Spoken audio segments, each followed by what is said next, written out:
¿qué tal?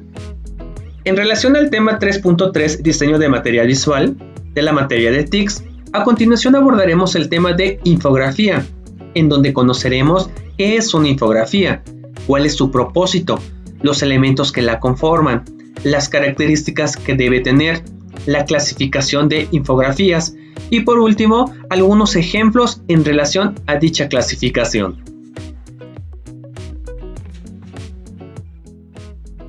Ahora bien, vamos a definir qué es una infografía. Una infografía es una imagen explicativa que combina textos, ilustraciones y diseño, cuyo propósito es sintetizar la información de cierta complejidad e importancia de una manera directa y rápida. Las infografías responden a diferentes modelos, tales como diagramas, esquemas, mapas conceptuales, entre otros. Asimismo, utilizan diferentes tipos de recursos visuales, tanto lingüísticos como no lingüísticos. Pueden ser textos, imágenes, colores, algunos criterios de diagrama, algunos otros elementos. Es un recurso ampliamente utilizado tanto en la prensa como en las revistas, en los libros, en las páginas web, en redes sociales, en clase para materiales didácticos o para divulgar una información. Respondiendo a la pregunta, ¿cuáles son las funciones de una infografía? Pues bien, dentro de las funciones encontramos sistematizar la información, facilitar la comprensión de la información compleja, ayudar al lector a construir la información de forma inmediata y otorgar una variedad a la diagramación del texto en el que se inserta. Pero, ¿cuáles son las partes que integran a una infografía? Una infografía está compuesta esencialmente de las siguientes partes. Un título. Este puede venir acompañado con un subtítulo si es necesario. El texto es aquel que brinda la explicación y los criterios de interpretación. El cuerpo, que se refiere al centro del mensaje e incluye todos los elementos gráficos y la tipografía de apoyo. Y muy importante, la fuente de información. Y por último, los créditos de la autoría.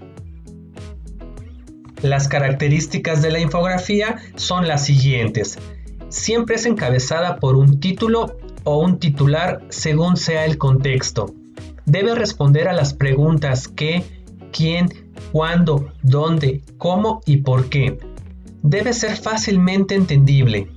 Debe sintetizar toda la información posible sobre un asunto. El uso de imágenes es obligatorio. Las imágenes contenidas deben ser claras. El texto debe ser claro, conciso y breve. Debe tener tal solidez que puede tener autonomía respecto del artículo que se inserta. No debe tener ningún error, inconcordancia o contradicción. Tipo de infografías. Las infografías las podemos clasificar en dos, según su diseño estructural y según su contenido y función. Vamos a ver algunos ejemplos de estas dos clasificaciones. La primera, según su diseño estructural, y tenemos las infografías gráficas, y son aquellas que presentan de forma gráfica, es decir, de forma visual, la información estadística, de manera que su comprensión sea más simple y rápida.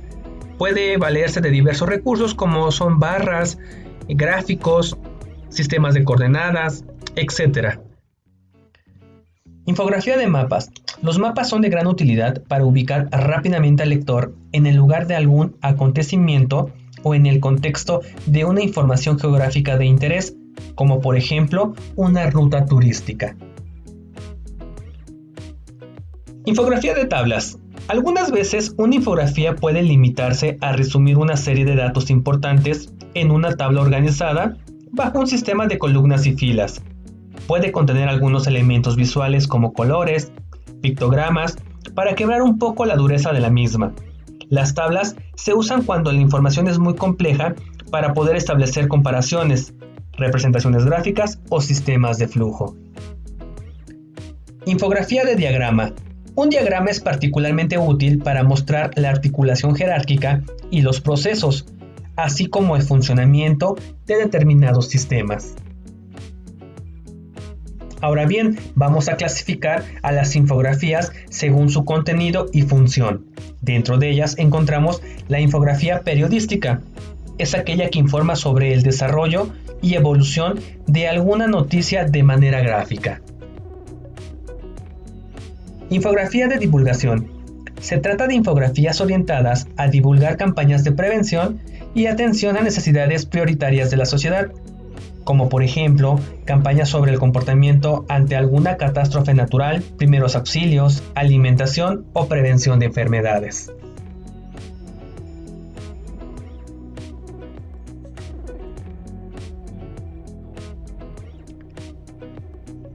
Infografía secuencial. Se usa para expresar cómo se desenvuelve una secuencia de acontecimientos. Puede ser de un hecho noticioso o no. Infografía comparativa. Se propone establecer de manera importante las diferencias y o semejanzas entre dos o más elementos. Infografía de características. Sirve para brindar información sobre las características específicas de una cosa, por ejemplo, propiedades de los elementos, características de determinados productos, etc. Infografía científica. Brinda información sobre procesos y teorías científicas de diversos tipos. Infografía arquitectónica. Ofrece información sobre estructuras arquitectónicas y de ingeniería civil. Y por último, infografía biográfica. Se usa para informar respecto a la vida de una persona que ha generado algún determinado impacto social. Ahora que ya sé qué es una infografía, cuáles son sus características, los elementos que la componen y la clasificación que existe, lo siguiente que queda es poder elegir algún aplicativo que me permita poder elaborar alguna infografía. Cabe mencionar que en la web puedo encontrar diversos aplicativos gratuitos que me pueden ayudar a elaborar una infografía de una forma sencilla, organizada y de un buen diseño, sin necesidad de manejar algún otro aplicativo más profesional como puede ser Photoshop o Illustrator.